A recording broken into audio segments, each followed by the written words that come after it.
அகதீஸ்வராய நமக. ஓம் நம் குருவே நமக்கு என்றும் துணை. அனைவருக்கும் அகோரகாடி உபாசகர் நடராஜனின் அன்பான வணக்கங்கள். இந்த வீடியோவில் நம்ம எதை பத்தி பார்க்க போறோம் அப்படின்னு பாத்தீங்கன்னா, ஜாதக ரீதியா செய்வினை தோஷங்கள் எப்படி நம்ம ஆராய்ச்சி பண்றது அப்படிங்கிறத பத்தி தான் நம்ம இந்த வீடியோல பார்க்க போறோம்.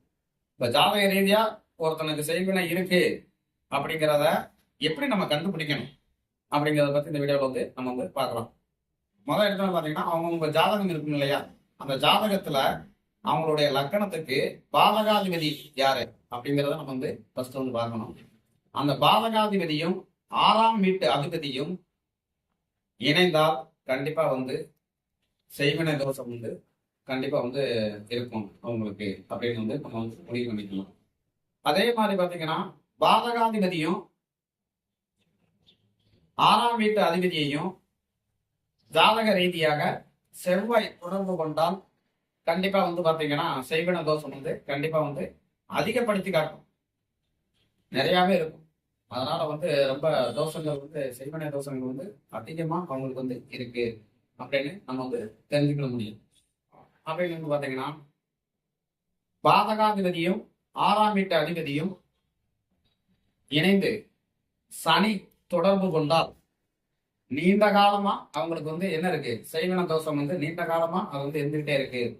இந்த ஒருத்தங்க பார்த்தவங்க நீங்க எல்லாம் போன ஜென்மத்துல செஞ்சது இல்லாட்டி உங்க அப்பா காலத்திலே செஞ்சது அப்படின்னு சொல்லுவாங்க இல்லையா, உங்க அப்பா தாத்தா காலத்துல செஞ்ச செய்வின தோஷம் அப்படின்னு சொல்லுவாங்க இல்லையா, அந்த மாதிரியான செய்வின தோஷத்துக்கெல்லாம் இவங்க யாரா சேர்ந்திருக்கோம்னா லக்கணத்துக்குரிய பாதகாதிபதியும் 6ஆம் வீட்டு அதிபதியும் சனியும் தொடர்பு கொண்டால் கண்டிப்பாக நீண்ட காலத்துக்கு முன்னாடியே வச்ச அந்த செய்வின தோஷமானது இப்போ வரைக்கும் அவங்களை பாதிச்சுக்கிட்டு இருக்கும் அப்படின்னு அர்த்தம். சரிங்களா? பாதகாதிபதி போய் 6ஆம் வீட்டுல இருந்தாலும் செய்வின தோஷம் உண்டு. அதே மாதிரி 6ஆம் வீட்டு அதிபதி பாதகாதிபதி ஸ்தானத்துல போய் அமர்ந்தாலும் செய்வின தோஷம் உண்டு. அதே மாதிரி பாதகாதிபதியும் 6ஆம் வீட்டு அதிபதியும் பரிவர்த்தனை கொண்டாலுமே கண்டிப்பா செய்வின தோஷம்ங்கிறது கண்டிப்பா உண்டு. இந்த மாதிரி நம்ம 6ஆம் வீட்டு அதிபதியும் பாதகாதிபதியும் வைத்து நம்ம ஒரு ஜாதகத்துல செய்வின தோஷம் இருக்கா இல்லையா அப்படிங்கறத நம்மளால மிக துல்லியமா ஆராய்ச்சி செய்ய முடியும்.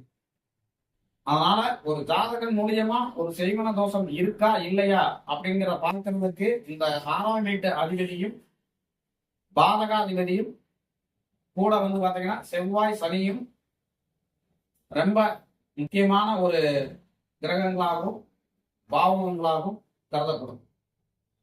இவங்கெல்லாம் இருந்தாங்க, ஒன்று சேர்ந்து இருக்கிறாங்க அப்படின்னா கண்டிப்பா அந்த ஜாதகர் செய்வினை பாதிப்பால பாதிக்கப்பட்டிருக்கிறாரு அப்படின்னு நம்மளால கண்டிப்பா உணர்ந்து கொள்ள முடியும். இப்படி நம்ம ஜாதக மூலியமாகவே நம்ம செய்வினை இருக்கா இல்லையா, இவங்க செய்வனால பாதிக்கப்பட்டிருக்காங்களா இல்லையான்னு நம்ம கண்டிப்பா பார்த்துக்க முடியும். அதே மாதிரி இந்த கோச்சாரத்துல இதே சூழ்நிலை மேல சொன்ன அந்த சூழ்நிலை ஏற்பட்டாலுமே அந்த காலகட்டத்துல மட்டும் செய்வினை பாதிப்பு. அதுக்கடுத்து பாத்தீங்கன்னா செய்வினை பாதிப்பு நிரந்தரமா சரி பண்ண முடியும். சரிங்களா?